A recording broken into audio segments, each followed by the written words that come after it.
Welcome viewers to the next video of the playlist Tricks in C++. So today we will be seeing how getline function works in C++ and why do we at all need it. Okay, so let's just jump into the video. Suppose we have two strings ABC and DEF, and now we want to store this in a single string. Okay, so what can we do? One bad method can be, first we declare s comma s1, then take input in s and s1, and then write string s2 is equals to s plus s1, okay, and then cout s2, and in between we can add one space also, and in this way both the strings will be printed. But is this a good method? No. So what can we do? We can use some getline function which is provided by C++. So how does this function works?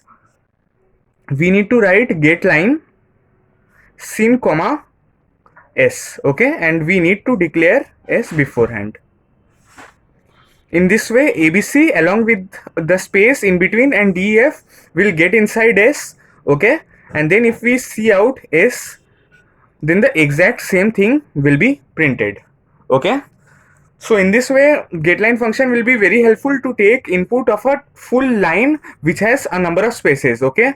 For example, some users give a sentence in a line and how to take input in that sentence with the help of getline. So now we will see one thing that is peculiar about getline, okay. And whatever I will be writing over here, you have to write inside the main function. So let's say we have a test case which we will be taking input, a variable t which we declare, and then we take input in it, and then we declare a string s, okay. Then we will be running the loop for the test cases, like if 5 is the value which the user gives, then the loop will run 5 times, and while t minus minus checks that t is equals to 1 or not, and whenever it is lesser than 1, then this loop will break, okay. So this is one shorter way to write a loop when we have the number of test cases. So now what do? We take input getline cin comma s, okay, and what do? We just print the s.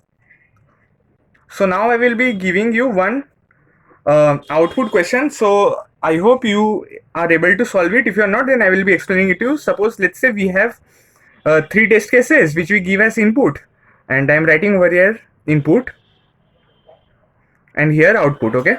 So if I have 3 over here and here ABC, DEF, GHI, okay. So what do you think will be the output?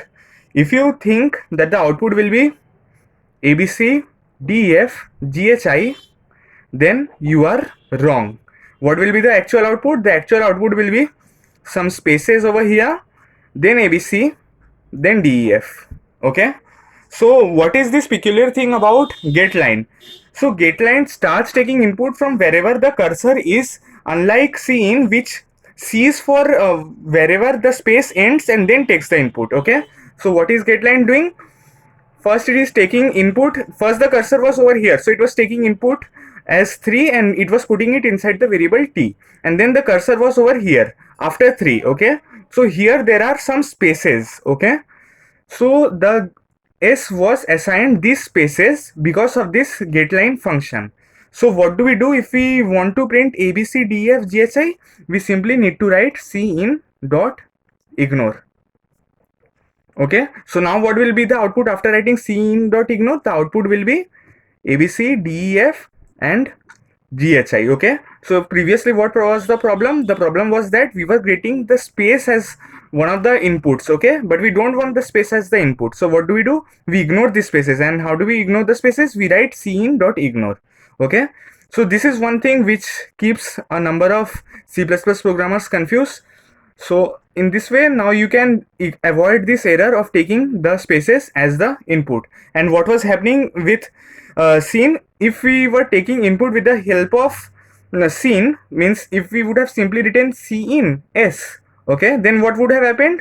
The original output of ABC, DEF, GHI would be printed. Why? Because cin ignores the spaces or ignores whatever is left over here, okay, and it simply moves to the next line if it finds only spaces, and hence ABC would have been the first input of S and thereafter DF and thereafter GHI, but that was not the case in getline. In getline, wherever the cursor it is present, from there only the getline function starts taking the input in S. So we need to ignore this, and hence we write cin.ignore and then take the inputs in S, and then the proper output would have been got. Okay, so I hope you understood the functioning of getline and why you should use cin.ignore. Thanks for watching this video.